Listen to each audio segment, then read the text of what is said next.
آخر انہوں نے کھدائی شروع کر دی۔ حضرت عبد المطلب کھدائی کرتے اور حارث مٹی اٹھا کر باہر پھینکتے۔ حضرت عبد المطلب کے دل میں یہ بات آئی کہ اگر میرے زیادہ بیٹے ہوتے تو آج مجھے کسی کی بھی مدد کی ضرورت نہ ہوتی۔ تو اس وقت انہوں نے دعا مانگی کہ اے اللہ، اگر مجھے 10 بیٹے عطا فرمائیں تو میں ان میں سے ایک آپ کی راہ میں قربان کر دوں گا۔ جلدی کنویں کے آثار نظر آنے لگے۔ یہ دیکھ کر انہوں نے اللہ اکبر کا نعرہ لگایا اور پکار اٹھے، یہ دیکھو، یہ اسماعیل علیہ السلام کی تعمیر ہے۔ جب قریش نے دیکھا کہ انہوں نے کنواں تلاش کر لیا تو ان کے پاس آ گئے اور کہنے لگے، عبد المطلب، اللہ کی قسم یہ ہمارے باپ اسماعیل علیہ السلام کا کنواں ہے اور اس پر ہمارا بھی حق ہے، اس لیے ہم اس میں تمہارے شریک ہوں گے۔ تو یہ سن کر عبد المطلب نے کہا، میں تمہیں اس میں شریک نہیں کر سکتا، یہ میرے اکیلے کا کام ہے۔ اس پر قریش نے کہا، تو پھر اس معاملے پر ہم تم سے جھگڑا کریں گے۔ عبد المطلب بولے، کسی سے فیصلہ کروا لو۔ انہوں نے بنو سعد بن حذیل کی کہنے سے فیصلہ کروانا منظور کیا۔ یہ کہنا ملک شام کے بلائی علاقے میں رہتی تھی۔ آخر سردار عبد المطلب بن عبد المناف کے کچھ لوگ اور قریش کے ہر قبیلے سے ایک معتبر و معزز شخص قافلے کی صورت میں روانہ ہو گئے۔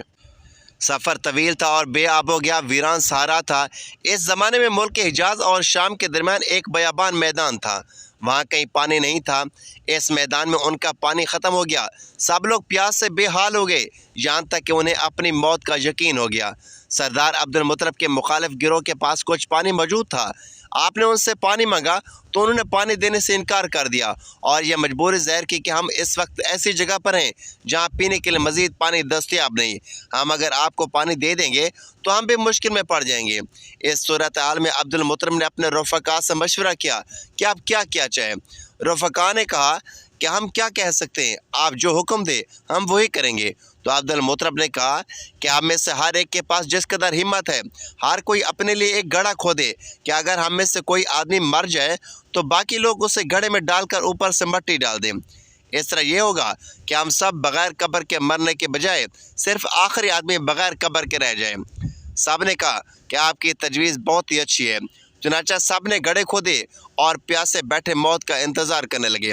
اسی دوران سردار عبد المطلب نے کہا، اللہ کی قسم، ہمارا اس طرح اپنے آپ کو موت کے حوالے کر دینا اور دوڑ دھوپ نہ کرنا اور زندگی بچانے کے لیے کچھ نہ کرنا انتہائی کم ہمتی ہے۔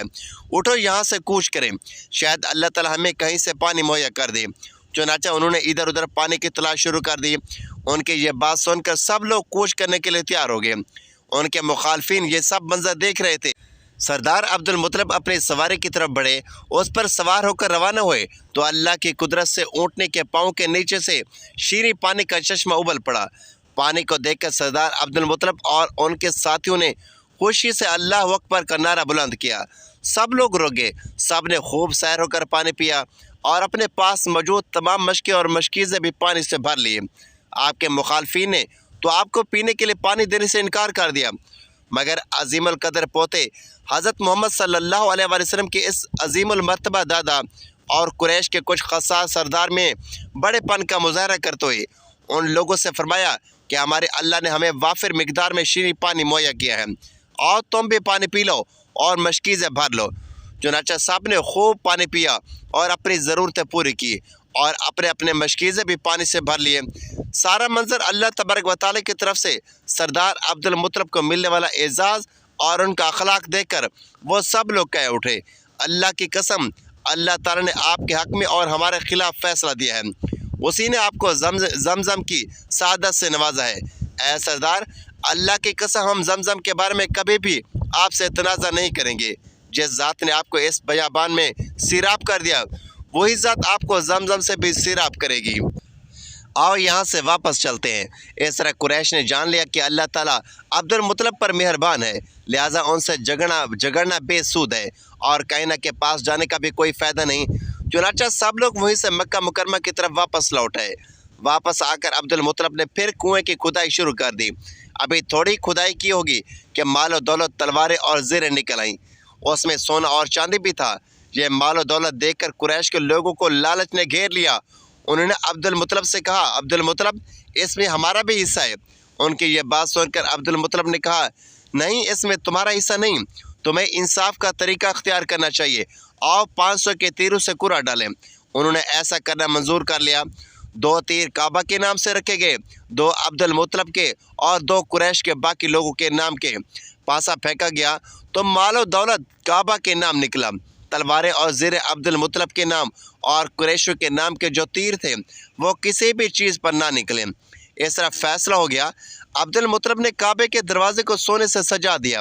زمزم کی کھدائی سے پہلے عبد المطلب نے یہ دعا مانگی تھی کہ اے اللہ، اس کی کھدائی کو مجھ پر آسان کر دے، میں اپنا ایک بیٹا تیرے راستے میں قربان کر دوں گا۔ اللہ تعالیٰ نے ان کی دعا اور منت کو شرف قبولیت بخشا اور ان کے 10 یا 12 بیٹے پیدا ہوئے، جن میں سے ایک جناب حضرت عبداللہ رضی اللہ تعالیٰ عنہ یعنی نبی کریم صلی اللہ علیہ وآلہ وسلم کے والد تھے، جو کہ نہایت خوبصورت اور سب لوگوں کے ہر دل عزیز تھے۔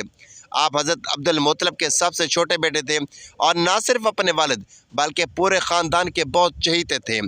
حضرت عبد المطلب کو ان سے بہت محبت تھی۔ 10 بیٹوں کی پیدائش کے بعد جب تمام کے تمام جوانی کی عمر کا پہنچے تو حضرت عبد المطلب کو اپنی منت یاد آ گئی، تو انہوں نے اپنے بیٹوں کو جمع کیا اور اپنی منت کی خبر دے کر یہ منت پوری کرنے کو کہا۔ سب نے والد کے حکم کے سامنے سر تسلیم خم کیا۔ قرآن اندازی میں ان کے 10 بیٹوں کے نام کا قرعہ ڈالا گیا۔ جب عربوں کے مخصوص طریقے سے قرآن اندازی کی گئی تو قرآن اندازی میں حضرت عبداللہ کا نام نکلا۔ حضرت عبد المطلب یہ دیکھ کر بہت پریشان ہوئے، کیونکہ شدت محبت کی وجہ سے ان کا دل نہ چاہتا تھا کہ حضرت عبداللہ کو قربان کریں، لیکن کیونکہ وہ منت مان چکے تھے تو ان کے خلاف ورزی بھی نہیں کرنا چاہتے تھے۔ چنانچہ حضرت عبداللہ کو لے کر قربان گاہ کی طرف بڑھے۔ حضرت عبد المطلب انہیں ذبح کرنے کے لیے حرم محترم لے آئے کہ اس موقع پر قریش نے ان سے درخواست کی کہ ان کو ذبح نہ کیجیے جب تک آپ مجبور نہ ہو جائیں۔ اگر آپ ایسا کریں گے تو ہر شخص اپنے بچے کو لایا کرے گا اور یہاں پر ذبح کیا کرے گا۔ پھر قریش نے ایک تجویز پیش کی کہ ان کو ذبح نہ کیا جائے بلکہ انہیں حجاز لے چلیے، وہاں ایک کہنا عورت ہے، آپ اس سے مسئلہ بیان کریں۔ اگر اس نے ان کو ذبح کرنے کا حکم دیا تو پھر آپ کو اپنے صاحبزادے کے ذبح کرنے کا مکمل اختیار ہوگا، اور اگر اس نے کوئی ایسا حل پیش کر دیا جس سے آپ کی منت پوری ہو جائے اور عبداللہ ذبح ہونے سے بھی بچ جائے تو آپ اس تجویز کو قبول فرما لیجیے گا۔ پھر سب اس عورت کے پاس پہنچے اور سارا ماجرا سنایا۔ اس عورت نے کہا، تمہارے ہاں جو دیت کی مقدار مقرر ہے یعنی 10 اونٹ، تم اونٹوں اور عبداللہ کے درمیان قرعہ اندازی کرو، اور اگر لڑکے کے نام کا قرعہ نکلے تو اونٹوں کی مقدار بڑھا دو، اور اس طرح کرتے رہو یہاں تک کہ تمہارا پروردگار راضی ہو جائے اور اونٹوں پر قرعہ نکل آئے، اور پھر اس لڑکے کی بجائے وہ اونٹ ذبح کر دینا۔ اس طرح تمہارا رب بھی تم سے راضی ہو جائے گا اور تمہارا لڑکا بھی بچ جائے گا۔ یہ سن کر سب مکہ مکرمہ پہنچے اور حضرت عبداللہ اور 10 اونٹوں کے درمیان قرعہ اندازی ہوئی، تو حضرت عبداللہ کے نام کا قرعہ نکلا۔ اونٹ زیادہ کیے تو دوبارہ حضرت عبداللہ کا نام آیا، اور جب بڑھاتے بڑھاتے اونٹوں کی تعداد 100 ہو گئی تب اونٹوں کے نام کا قرعہ نکلا۔ وہاں موجود قریش اور دوسرے لوگوں نے حضرت عبد المطلب کو مبارکباد دی۔ حضرت عبد المطلب نے کہا، اللہ کی قسم، جب تک 3 مرتبہ اونٹوں کے نام نہیں نکلے گا تب تک میں اس قرعہ کو قبول نہیں کروں گا۔ چنانچہ یہ عمل 3 مرتبہ دہرایا گیا اور ہر مرتبہ اونٹوں پر ایک قرعہ نکلا۔ تب حضرت عبد المطلب نے تکبیر کہی اور صفا اور مروہ کے درمیان اونٹوں کو لے جا کر قربان کر دیا۔ حضرت اکرمہ حضرت عبداللہ ابن عباس رضی اللہ تعالیٰ عنہ سے روایت کرتے ہیں کہ ان دنوں یہ اصول تھا کہ ایک جان کے بدلے 10 اونٹ دیے جائیں گے۔